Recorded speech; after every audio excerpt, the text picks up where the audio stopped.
Now,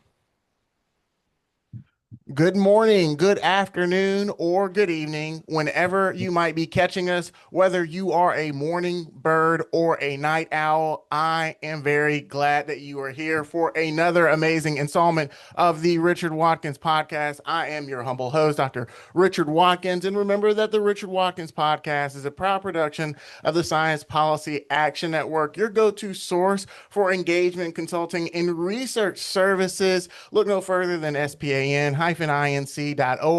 That's span-inc.org. Now, with that out of the way, let's get the proceedings proceeding because we have an incredible episode right here. We have Justin. none other than Representative Zack Hawkins, Democratic member of North Carolina House of Representatives. He represents the 31st District, which he has since 2019. Ladies and gentlemen, ladies and gentlemen, Representative Zack Hawkins, how are you doing, sir? How you doing, man? Good to see you. Good to see you. Thank you for having me on. I love the work that you're doing, and shout out to the Science Policy Network that you have established. For people that don't know, one of the OGs in science policy, and so really appreciate all that you bring to the table, my friend. So I can't wait to get this conversation moving. Hey, well, thank you so much for being here. I really appreciate your service and taking the time out of your busy schedule to be here. But for the folks who don't know you and who are not familiar with you, tell me a little bit about how Zack Hawkins became Representative Zack Hawkins. How did you do it? Like, were you in high school? Were you thinking that you were going to be a leader in this great state? How, take us all the way back. All the How way did your back. character arc form? Yeah, what did Wu-Tang say? 1979. The so born in Greenville, North Carolina, grew up in Beaufort County, which is right next door, and in a place called Chocowinity, North Carolina. And so a little bit about Beaufort County, oldest county in the state. Bath, North Carolina, is the oldest municipality, oldest space in the state, oldest town in the state, and what they call Little Washington is the county seat, and it's the original Washington. It was the first town in the country named for the new president. And so so hailing from down east, as they call it, I grew up I grew up on a dirt road in Chocowinity, North Carolina, right? My parents met in Greenville. My dad is from Trinidad and Tobago. Came to New York, then came to the South because he joined the Marines, and then when he was in the Marines, found his way into radio and TV, and then he did that in Greenville. And so he did that, and like a little, multi-county newspaper. He met my mom, and they fell in love and had a young son. And I think the thing about that is growing up in Eastern North Carolina, um, you wanted more for sure. And I mean, I know everybody does, but if you're from a small town and you have big ideas, you definitely want more. And the person that really helped me think about that, now it was of course people in high school and teachers and those kinds of folks. My grandmother. My grandmother exposed um my sisters and I to all kinds of things. We would go across my love for North Carolina came from the fact that she used to take us to Unto These Hills, and the Lost Colony every year. And so I got a chance to see the beauty of the state, learn about it, talk about it. Um, and then of course she then also had leadership in her community. And she ended up filling the unexpired term on the school board. And so now I didn't like that when I was in high school because of course, you know, people who were your principals knew who she was, and that means they knew who you were. So I didn't appreciate that at the time, but it was such a piece for me to want to think about leadership. And so when I got in high school, SGA, just like everybody else, getting involved, played three sports, was in the band. And when I left high school, um, I really thought that I was done with, all that, right? It was cool for the time. But then when I got to Elizabeth City State in 97, I said, you know what? I'm gonna run for SGA something, right? And so I ended up running for, I think I was vice president of my student class, freshman class. And the core of us over the years stayed together. And so I was student, I think it was freshman and sophomore class VP, junior class, and I think maybe junior class president, and then SGA vice president. And it was a perfect place for me, having gone from a small town and a little bit bigger pond, so that you could see what your skills were and how you could develop them. And so Elizabeth City State really gave me such a platform to learn and to figure out leadership, to deal and grapple with like everybody else across the state. If you're in a UNC system school, like how is our tuition dollars being spent? What are the conditions of our living on campuses? I was a part of ASG, which is the Association of Student Governments, and so we hosted, I think for the first time in 30 years, the ASG statewide lobby day. So we went to, guess where? The state capitol, to the General Assembly. And we were lobbying for, keeping tuition flat and making sure that we could improve the lives of students. And so that's around that time is when I started realizing, okay, this advocacy thing, this opportunity to be in leadership not only is sort of confined to the small areas where you are, but you collectively can have an experience across the state with others who are in your same positions and really impact change across the state of North Carolina. But the real bug came in the year 2000, Bush v. Gore. The North Carolina Democratic Party was North Carolina Democratic Party. They were looking to expand their outreach to HBCUs. And so they had the HBCU outreach program, and someone came, I got tapped to sort of lead our voter registration and voter outreach. And so, of course, I mean, as you can imagine, I mean, that was a big election year. This is Roy Cooper, first year on the ballot statewide. So all these people like come into our school. And so we got a chance to engage them, and then of course when we did a great job of voter registration, we crushed it on voter outreach. And so I got this bug. And then of course it was a hanging chad situation where I was like, oh, this is amazing. This is awesome. Like it really became real that, not only could your voice matter, but the vote matters because we all saw what happened in Florida, right?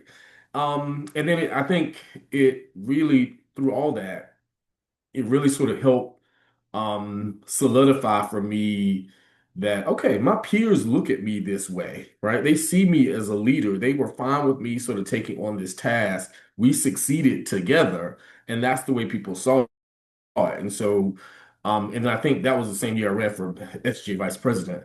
And we did some really, really good things together that made me not, I mean, of course, you feel accomplished, but people were willing to rally and listen to you. People were willing to rally behind something that you were the leader of the cause. And not that that hadn't happened before, but it was one of those things, it was a light bulb moment, like, oh, Zach, you might be you might be on to something, right?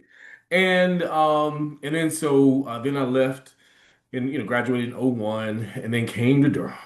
Oh my gosh. And so I had so my family had gone to I had sisters that had gone to NC State in Carolina, and I didn't want to go to state. I didn't want to be my what is it my sister's little brother at Carolina. My grandmother had gone to Elizabeth City State, and I had other family members in North Carolina Central, North Carolina A&T. And so I said, you know what?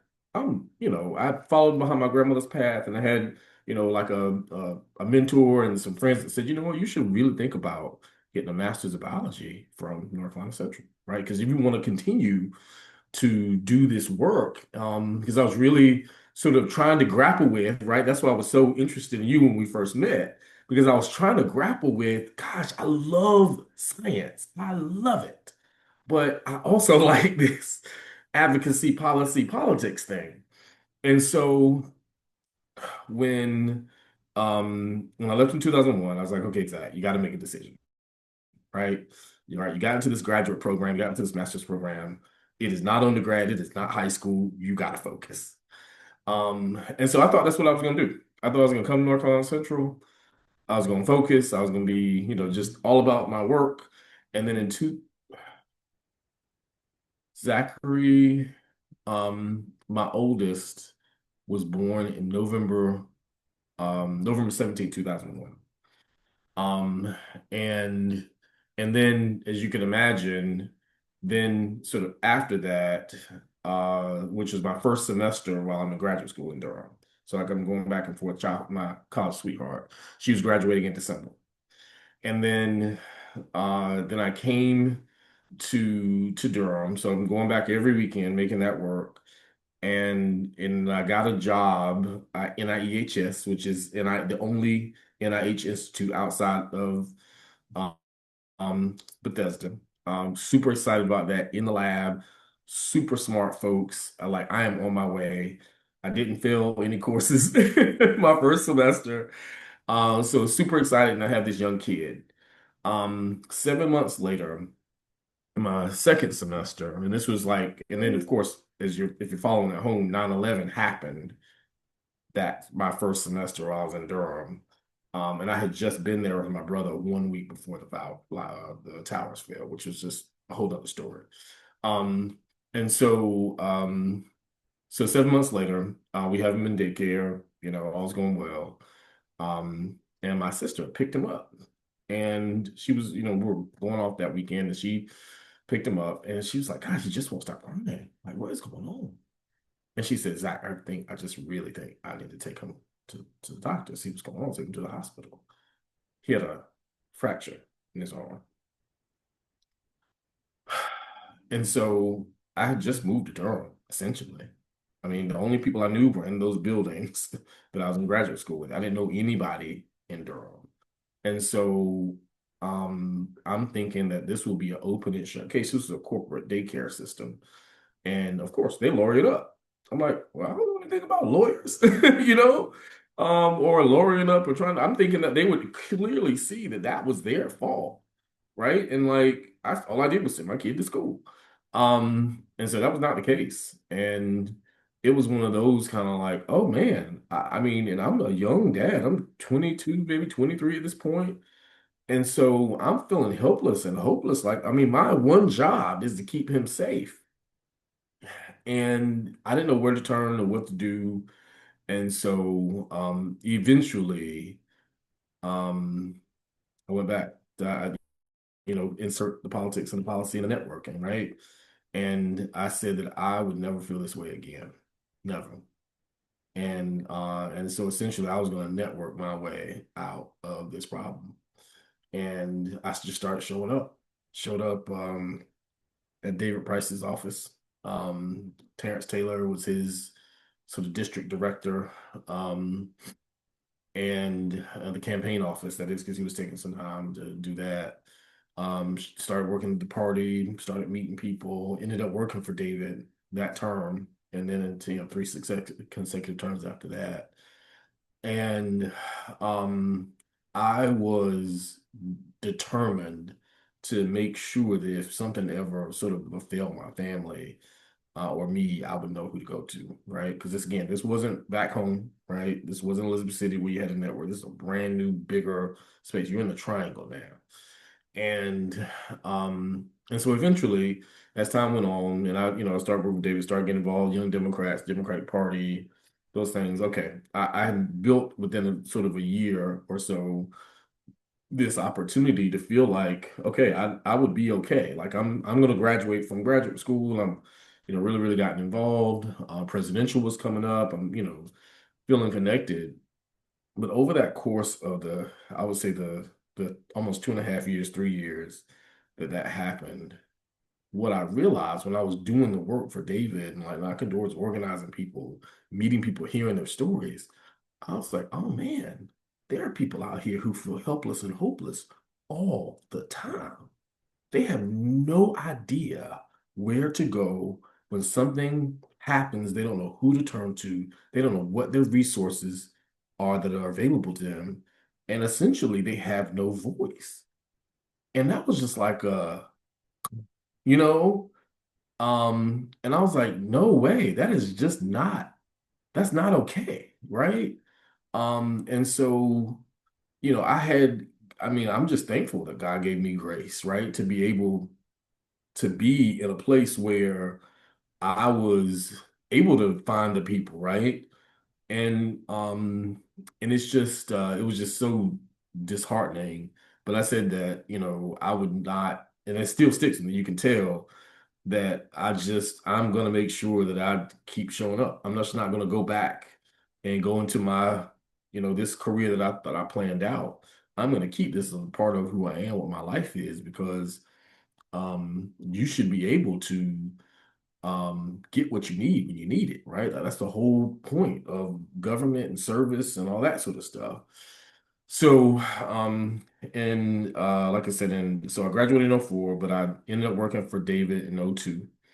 Um, I got connected with some friends, and one of my friends became president of Young Democrats. So I got involved. He was the first Black president, and I got involved in Young Dems.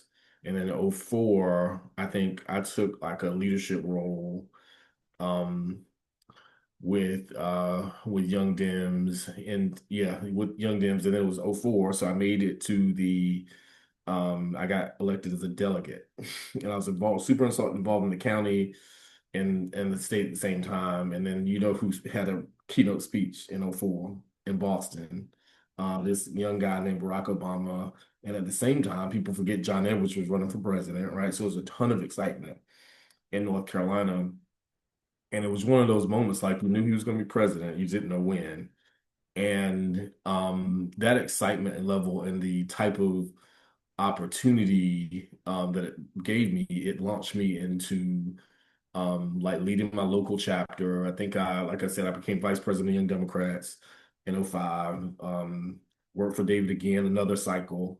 This time sort of as his district field director. And so the number of people that you encountered anybody who wanted to engage with David at that point. And being in the Young Democrats, that was just such a network and an opportunity. Again, this is Roy Cooper re-election, '04. This is when I first meet him. Josh Stein was, I think campaign manager, had been a campaign manager for somebody back in the day, and was just getting involved. Like all these people you see were on their way, but not there yet, kind of thing. And so the networks of people that I met at that point um, were all these young people who now, Morgan Jackson, right? He hadn't even started his consulting firm yet. He was still like working on campaigns, and I think at one point in state government. I mean, just name, countless folks who were just getting their start. All those networks from then on have been a part of the story. And so when you say like how you become who you become, it is all about the networks and the people who I battled with, who I learned from, who I became friends with, who took the time, to be supportive, both older and my peer group. And then by the time '08 came, I was president of the Democrats when Barack and Hillary were running in the primary, and he was on the ballot. And so the again, the people that you met, the things you got invited to, the things you learned, and at that time, and this is sort of a part two to the story that started with my son, is that was a helpless and hopeless moment um, where I said, okay, I gotta get involved. This is who I am. I love service. I want to make sure I'm a voice. I want to make sure I'm giving myself to people. And I want to make sure that I'm protected and being a resource for people who can't figure it out or don't know where to go. When I was doing all that, I also went into the classroom in '07 because I wanted to teach. As you can imagine, as someone who is deeply in biology, you want other people to know good, about science. So I always wanted to teach, came from a family of educators. When I get into the classroom,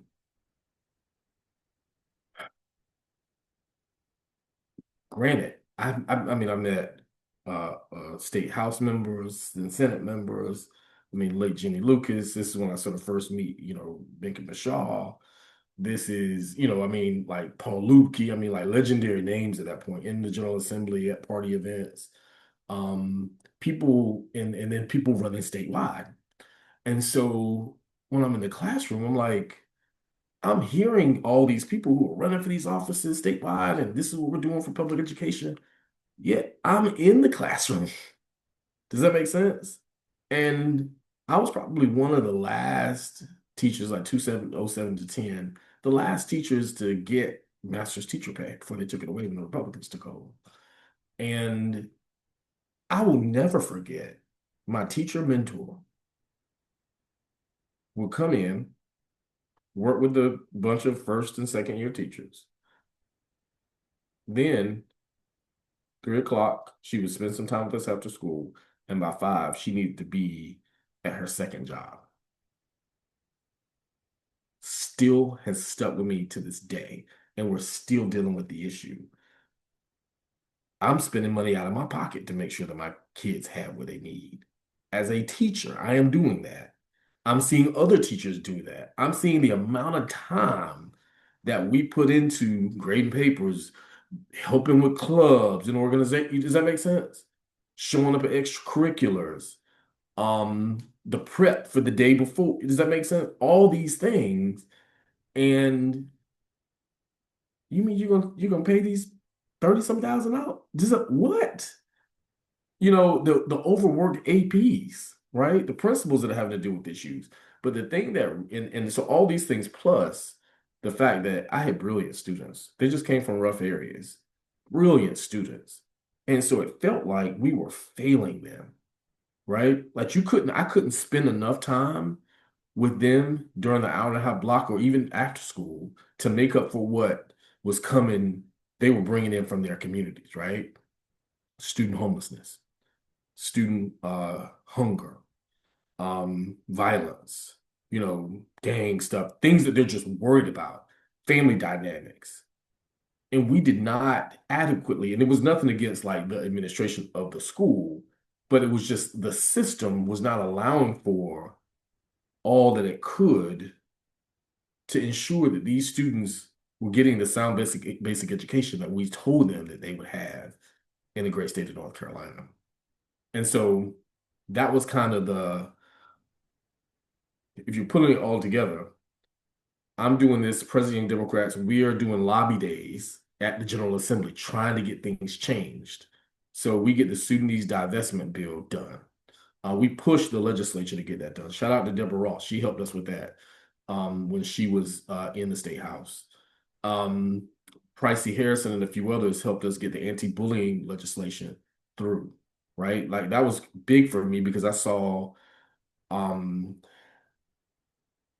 there were a lot of students that were LGBTQ at that point, right? When I'm teaching, like they really are starting to come into their own, right? And be out amongst their friends, like no having to hide in the shoulder or hide who you are.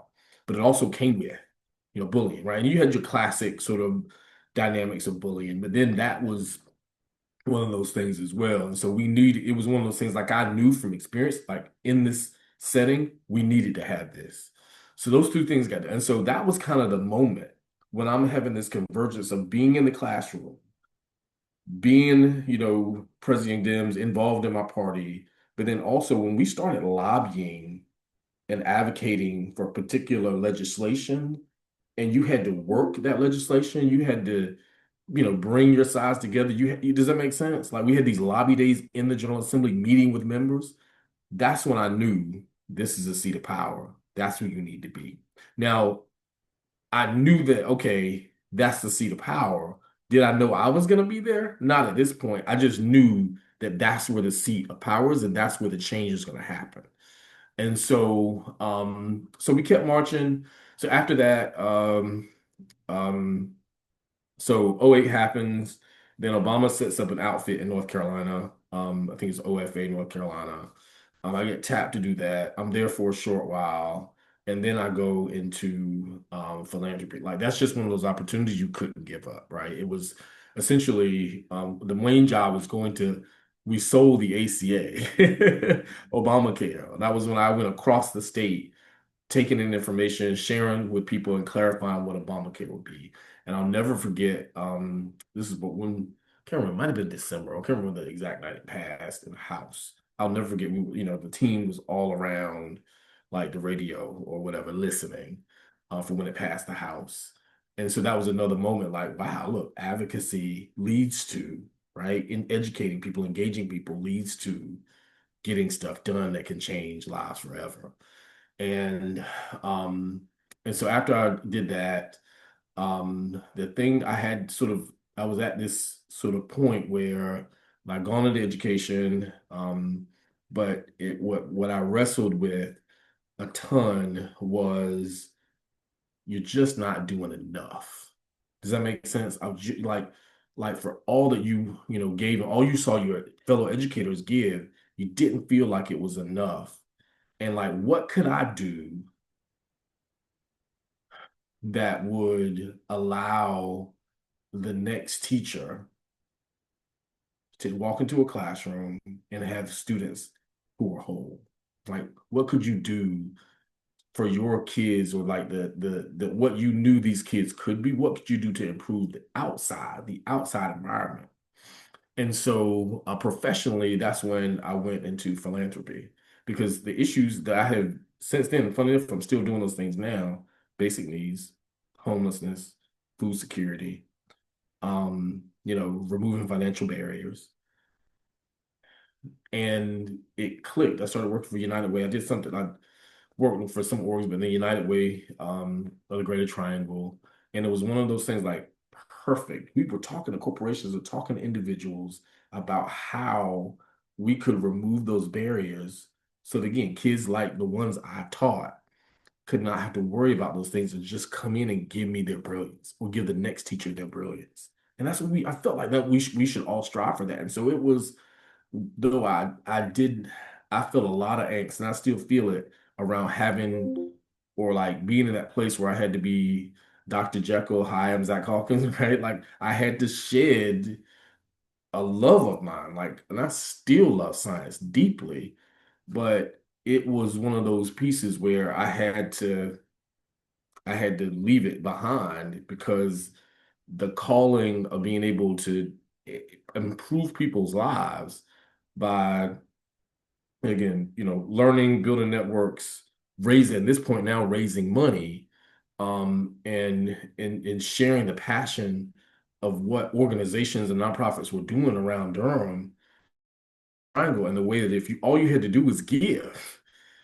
and you can help to eliminate barriers that would transform lives. I just fell in love with it, because I was at a point where, as you can see, I was at a point where I had to do things that I would do for free. I had to do things that were mission driven, core driven, value driven, um, because I had seen, because of the things that happened in my own life, my experience in the classroom, things that I saw sort of growing up, stories you hear. And then in '09 I got married. And then, like I said, after that, Obama, and then philanthropy. And then I came back to the Democratic Party, and ran in 2012. This is Obama's second year. So from I was a statewide officer in 2012. And based on all those relationships I built before, my job was, along with the state officers, and who are statewide Democrats that were left, and folks in the General Assembly, was to think about how can we reconstruct this state and build back the brand. Because, you know, um, 2010, after that '08 election, and when I, '09 and did all that in 2010, everything flipped. General Assembly gone, supermajorities in both houses, House and Senate. So when I decide to come back and run in 2012, you're left, I mean, all but ruins, right? All but ruins. And so our job was to, along with Valeria Levy, who she joined in 2013. She just won a House seat down in Mecklenburg. But in 2012, we had just, even with the convention in North Carolina that year in Charlotte, we still lost the state. 2012 was when Roy, and not Roy Cooper, but Bev Perdue lost, and we had our first Republican governor. in decades, and the General Assembly looked like it was not Is that going is to. that Pat McCrory? That's Pat McCrory. Okay. Yeah, so Pat McCrory wins in 2012. I mean, so things are looking horribly, and but there were a lot of people who still had a lot of hope, including me. And so we just literally, with the staff, with the leadership, just went out and did the work. 2014 came and we did lose um, uh, Kay Hagan, rest in peace. She lost her Senate seat in re-election. And for me, every time, I went out, every time I did the work, it reinforced what I was doing for the party, right? Like I've been dyed in the wool in the party, but this wasn't the happy days anymore. Like you had to love it. You had to really dig in and want to do this work because what we talked about was not just for the rich and famous and for those who had. We were trying to build back the state in a way that it could work for everybody again, right? Like if people remember, like this was the time when Republicans were just throwing out anything because they had the power to. And we needed to be able to concretely talk about who we were. And so by talking about who we were, I had a chance to reinvest in why I was a Democrat, why I was serving my party. And I think by that point, when I came back, the conversation started talking like, Zach, you should really think about running state house. And that's when all these experiences I really realized, like, man, this is where I think I need to be. Just don't know how to get there. I met Mickey, and we really started building a relationship in 2014, I would say 2012, even though he had invited me to some things earlier, but really and earnestly around then. And so started just engaging with him. I worked on Larry Hall's campaign in '06. So he and I had a deep relationship. And I really just started making sure that I sort of verse myself and immerse myself in everything Democratic Party, everything Durham. And then I think by that point, oh man, by that point I was uh, all but set on really wanting to do that work. And it was just a matter of sort of, picking the right mentors, making sure that you were listening to people's issues. Again, a lot of it I brought from the party, but it's nothing like thinking about how you can be in that place and how you're going to serve, right? Like it's not just about the shiny lights, right? And that's sort of what I really appreciate about the length of time I did stuff before I was elected, because I had seen my name in lights. I'd been around, the Obama, I'd done that stuff. So it wasn't about that. And especially when I came back to the party and like after everything was lost, you realize that sometimes it's a grind. Like sometimes it's a grind and you're gonna have to do the work when nobody's looking. You're gonna have to make sure that you're doing it for no glory. And the wins will not be instant. So we went from 2012 working, I mean, incredibly hard until 16, and then those Durham numbers came in for Roy Cooper and Josh Stein. And that's when we knew that we were onto something and that work had really, really, really paid off.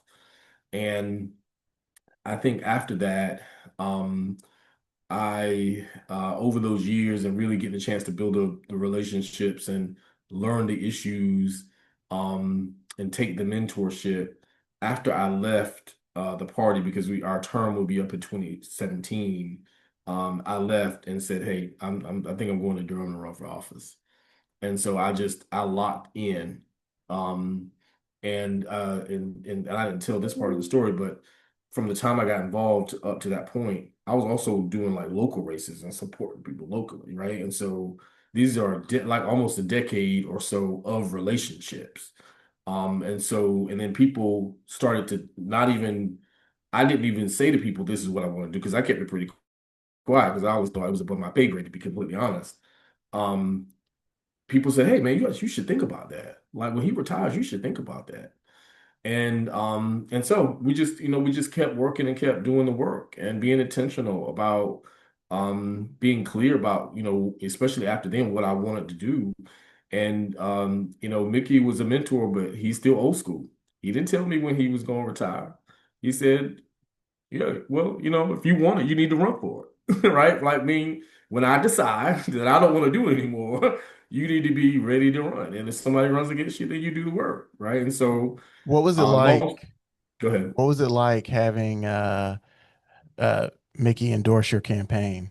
You Oh know, man. such an icon, Oh has man. been such a historic power broker in the area, working for good for so long. What was it like when he endorsed your campaign? Oh man. It uh it felt like it made all the work worth it, right? Um, it felt like, I mean, all the days where you again gave yourself because it was the right thing to do, it felt like somebody saw it, right? And I mean, of course, I'll never forget when I first sat in his office. Um, this is years before I even thought about this, but it was kind of one of those things like, okay, wow, look at this guy. I mean, intimidation, right? We really started having conversations, it's like, oh my God, do you know who this is? Like this dude knows Martin Luther King used to stay at his house. Like, I am not. Like, we are not the same, you know? But it did, and the thing that's wild about that is it because people ask me that question a lot.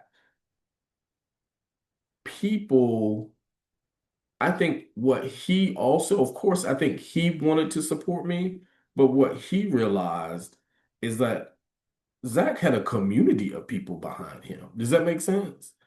And like he was, of course, putting his stamp of approval on the fact that no, seriously, people want him to do this. They see him as this. And then he himself had built a relationship with me I mean, over time, like over 6 to 10 years. And so it was, and people that were close to him and people who had helped who, I think it was one of those things like I think that and I have and he had poured into me too, right? So they kick the tires. Like people don't get their tires kicked like I got mine kicked. Um, but I think he realized he's like, no, I think he can do it, right? Like I really, really think he can do it. And it really, I mean, it felt right because it was such a for him to endorse was like, I'm handing this off to the next generation to keep our fights going.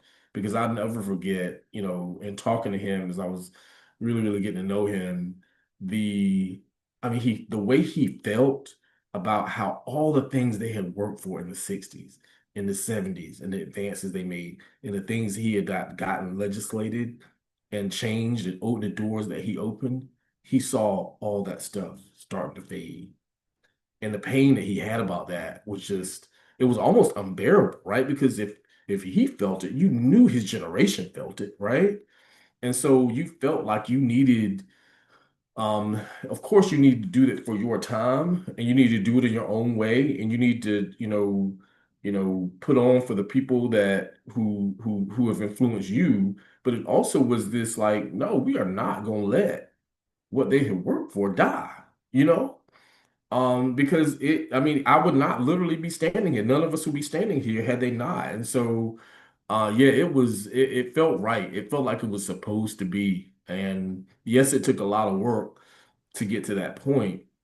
But I think people appreciated it too because since he did that, he endorsed, and it was like I am at least endorsing and wanting to pass this on to the next generation.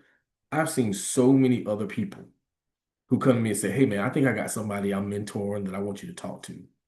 Or like even locally, like, yeah, I put this person, I want them to take over for me, or I want to coach them, and I think I got somebody in mind. It's like his leadership on that gave people permission and I think helped to really unlock for folks that no, it is right to do that. It is right to mentor somebody or mentor lots of people and to actually be involved in them being successful and making sure that you give them your support so they can go off and do the right work at the right time for the right people.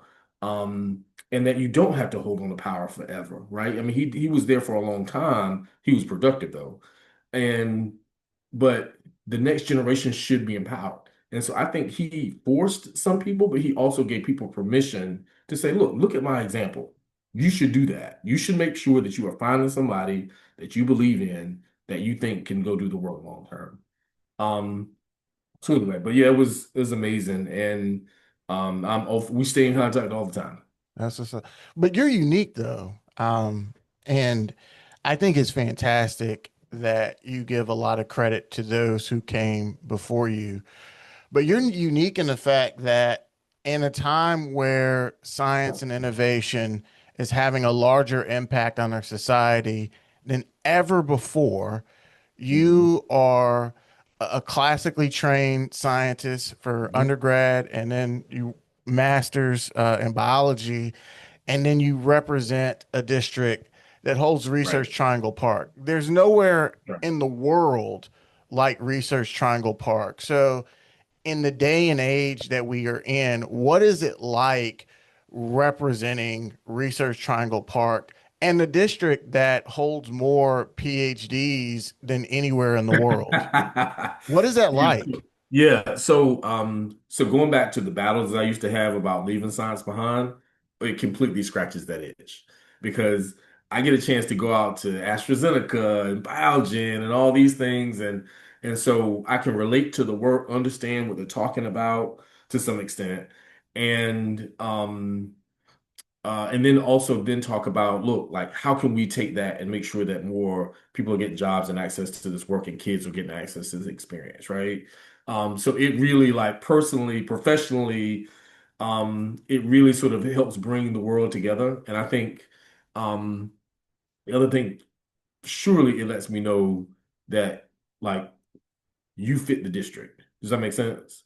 Like you fit the district. Like this, like you to your point, it's the most PhDs that you ever find anywhere else, and it builds on science, like biology and bioscience, biopharma, and so I think people can appreciate that, and they feel like once they get to know me, of course, yeah, okay, you are in the right place, right time, and you understand your district in a way that most don't.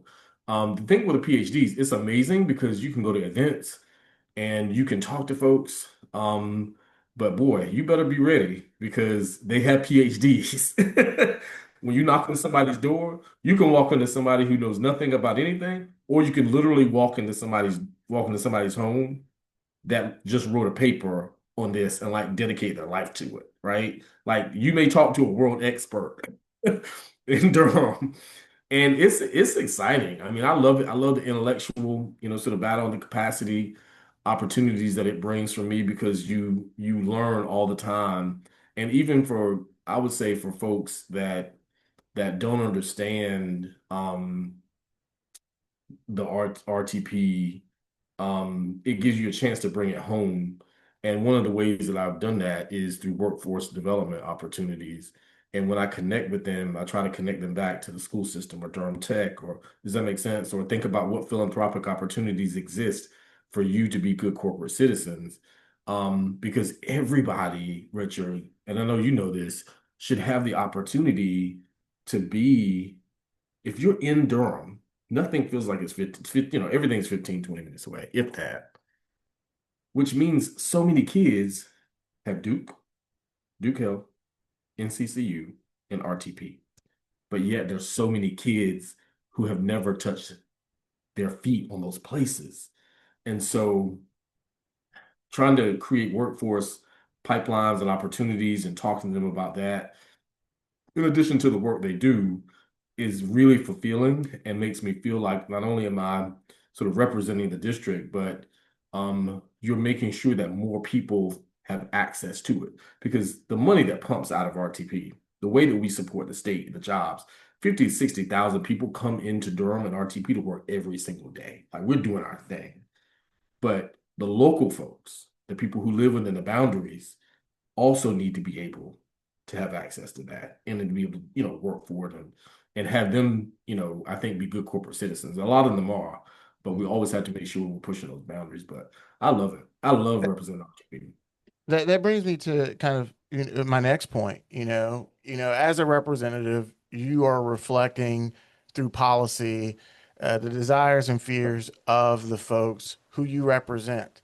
And you also come to it with your own priorities and your own things that need to be addressed. So I wanted to take a little bit of time here to hear about some of the key issues, and you touched on them a little bit. Workforce development, that's tightly connected with education. You talked about education, but when you talk to the folks of the district and throughout the state, what are some of the top issues that you are hearing? Maybe some that a lot of people are thinking about, but maybe some that aren't spoken about that frequently.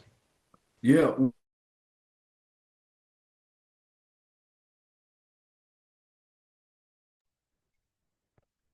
Representative Hawkins, I think we lost you there. Your screen is frozen.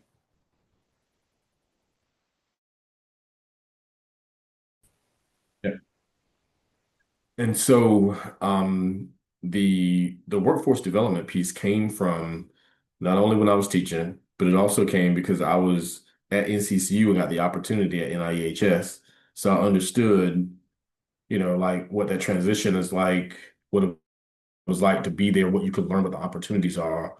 Um, and and then so my first term, that was one of the top issues that I was going to work on in the pandemic hit. Um, And because when I was visiting, I mean, Richard, when I first got elected, like in your 20s, you go to like 20, you feel like you go to 25 weddings in your 20s every year. That's the way it felt like with the number of companies that were coming into RTP. I mean, it was like every week they were like ribbon cuttings and doing things. And when you start talking to them, they said, yeah, like we don't know how to connect to the schools. We don't know how to connect to them tech. We don't know how to we need pipeline. Like what are we doing? And so and I end up sharing my story and thinking about the kids who never got a chance. Like it became this reflective of the district, but also personal, right? Like I know why that's important, but I want to make sure that there's a mechanism to make that happen. So that's been an issue because everybody, I mean, with the jobs and the opportunities you can get with an associate's degree in the triangle, we just we don't talk about that enough, in my opinion. The pipeline at that point, and there are pipelines that are building, but it's not strong enough so that anybody can get on and then find their way. And I'm not gonna give up on that until we do. Um, the so public higher education, and you can't say Durham without public higher education. You got Duke and North Carolina Central right here, right? You got Carolina down the road, NC State down the road. Um, and so what it means and the way it needs to be funded, right? You have within 8 miles, we have we know what Duke is. North Carolina Central is the you know, first publicly funded HBCU in the country. UNC Chapel Hill down the road is the first in the nation. Um, and then if you go back to, my involvement statewide with these organizations and understanding public higher education, um, you realize, wow, we have 10 four-year HBCUs, public and private. We have all these other assets. We have A&T in North Carolina State that are engineering powerhouses. UNC Charlotte is in the number two, banking space in the country. On and on and on, right? ECU, which I was down there for a while, like in the work it's doing in medical school and dental school. How are we using maximizing all these resources, I especially our was going to throw in Fayetteville State, just, And Fayetteville State. No, no, no. I got you. But no, I mean, but right. But right. I mean, not even a stone's throw from the 82nd Airborne in Fort Bragg. Right. I talk about that a lot. And so you think about that. I'm like, and why is Fayetteville State not Texas A&M or VMI? You see what I'm saying? And so going into the General Assembly, I started like challenging these things, not only because of where I live, but because of what I see that we have. And so I think part of the work has been that because not only does it help people who want to come to the Triangle, come to Durham, come work, come to our graduate schools. We need to have infrastructure for people who want to live in North Carolina, but we who do they want to be when they grow up? Like who does Elizabeth City State want to be? Now they got to have aviation, so we know who they want to be now.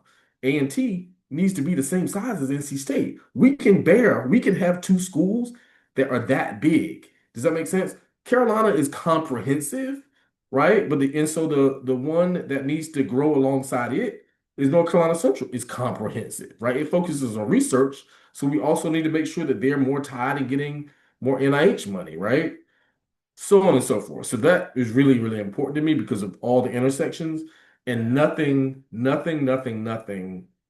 has a better return on investment than the way that the great people of North Carolina invest in public education, how inexpensive it is, and the way that it changes people's lives, right? So we have to invest in that.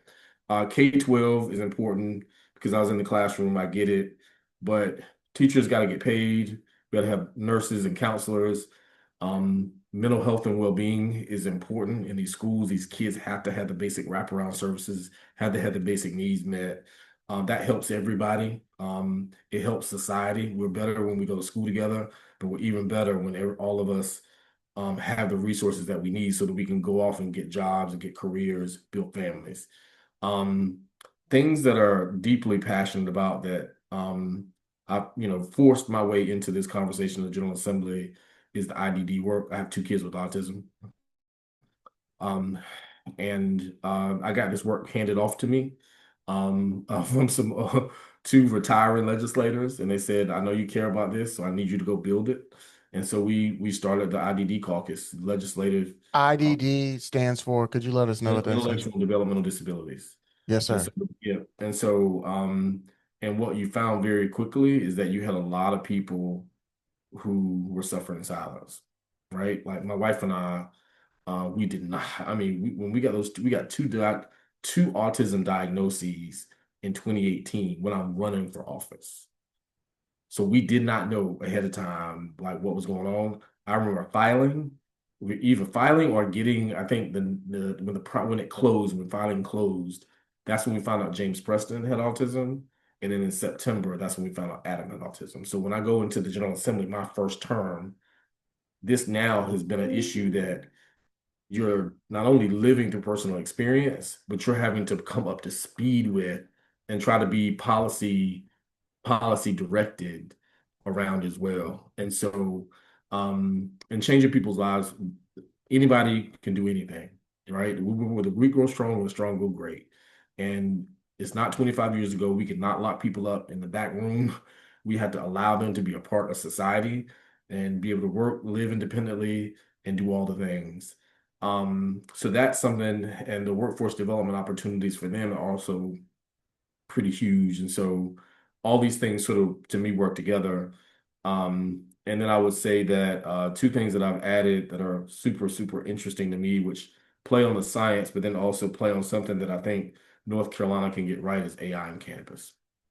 I'm both of the task force for the governor, and they are things that I had filed even before, we thought of that. But I think that the states around us are doing it, but I think we have to think about ways that we can get this right in North Carolina.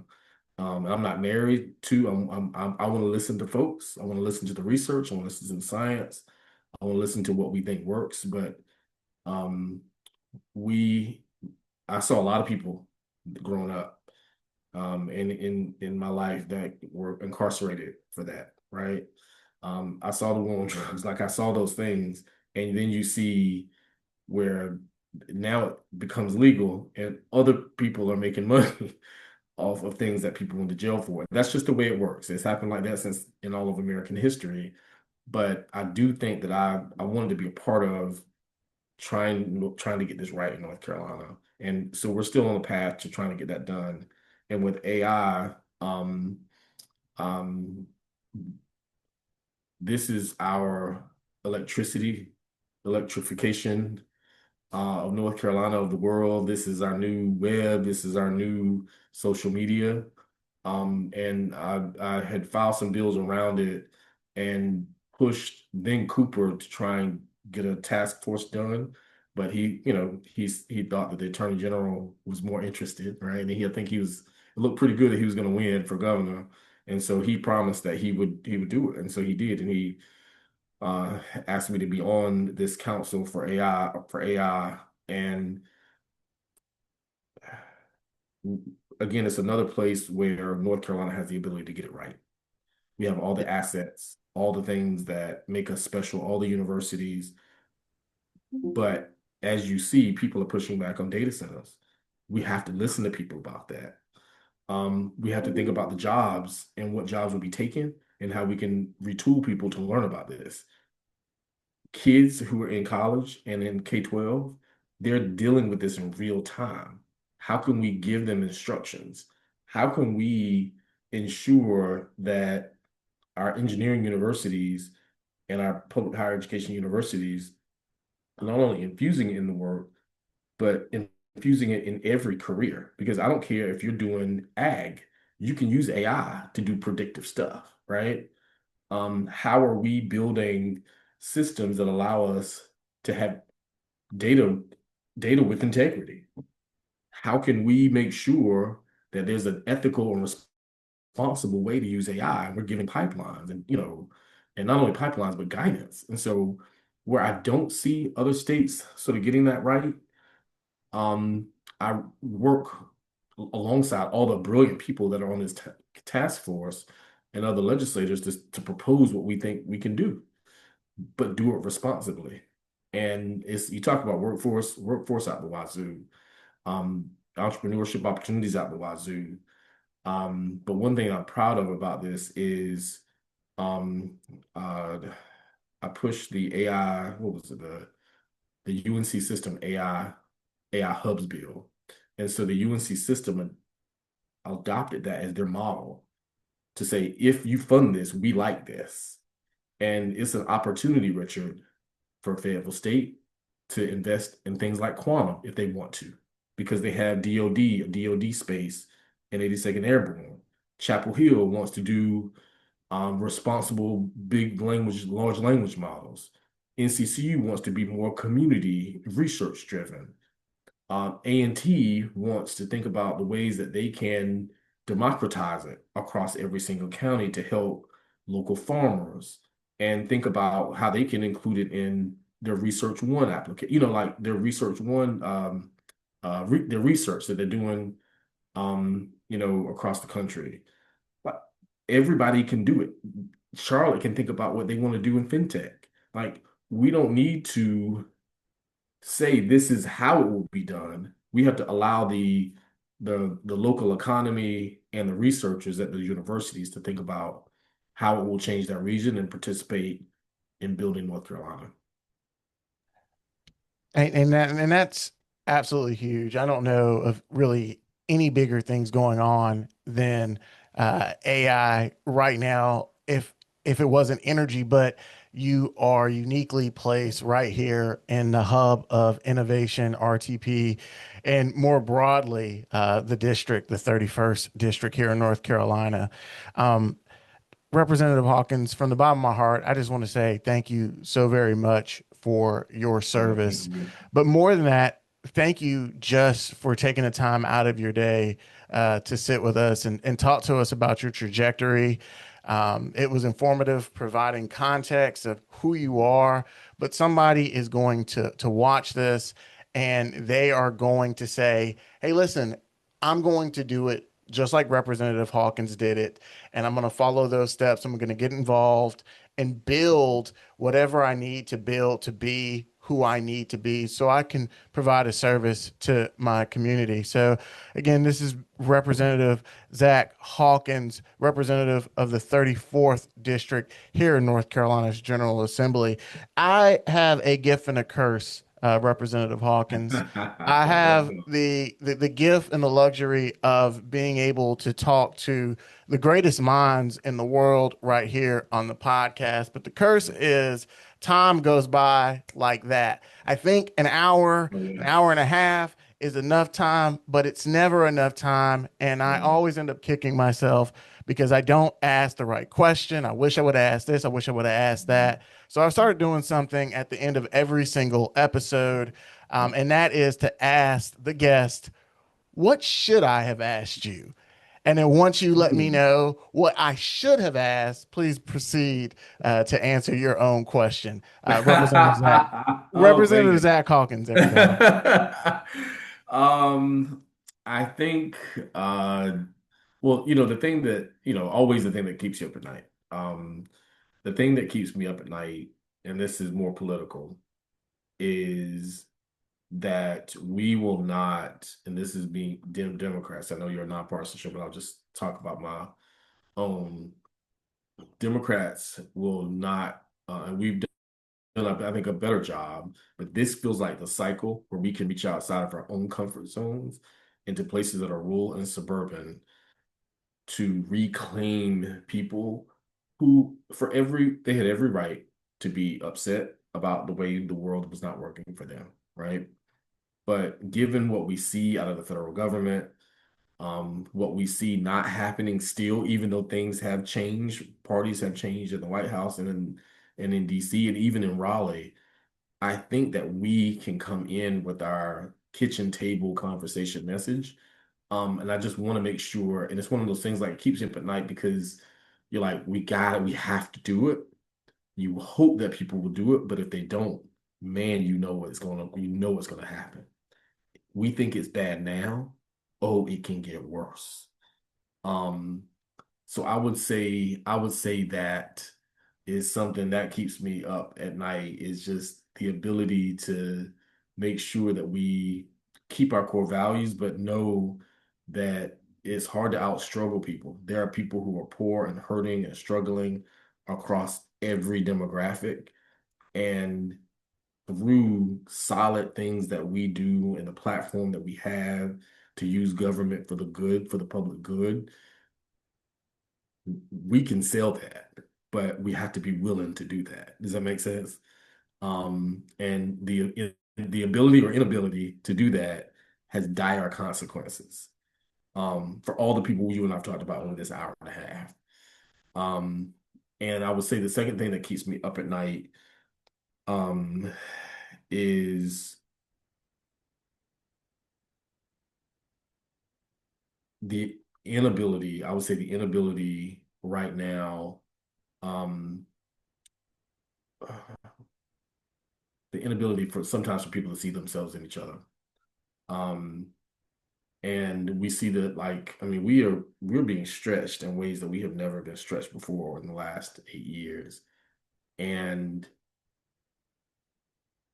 it's just not it is who we've been, but even it's just not recently who we've been.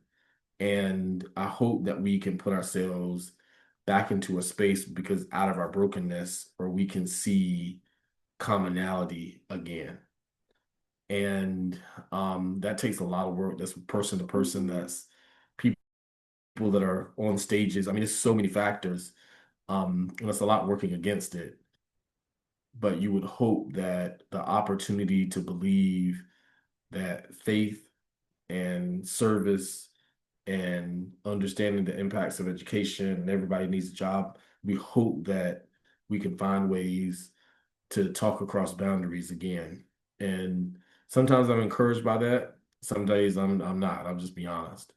But it is, I think, things that that keep me up at night or a constant worry because it's a race to the bottom if we don't. And it is the death of democracy if we don't. It is the death of not the death, but it is definitely a hurt to the American experiment, the two that we're celebrating 250 years for. Um, and I don't think, though the founders intended one thing when they signed those papers and said all men are created equal, it was still unintentionally big enough and broad enough for people to fight for to get to a place of equality, equity, opportunity. Does that make sense? And to think that we, in my opinion, through humans trying to dominate other humans, et cetera, like those kinds of things, like not being willing to see, believing in false constructs, has us at a point where what was could be so beautiful is just not sometimes. And so I hope we can all work at that. But I appreciate you. Thank you. Thank you for Uh, asking it. Hey, those are some powerful words to end right there. Something for everybody, no matter where they are, to chew on, digest. But I just want to end how I started. Representative Zack Hawkins, North Carolina, House of Representatives, where he represents the 31st District here in the great state of North Carolina. Thank you for your service. Thank you so much for being with us on another episode of the Richard Watkins Podcast. For those of you at home, just know that the Richard Watkins Podcast is a proud production of the Science Policy Action Network. But more importantly, remember this, that the future is not something to wait for, it is something to build. And until next time, take care.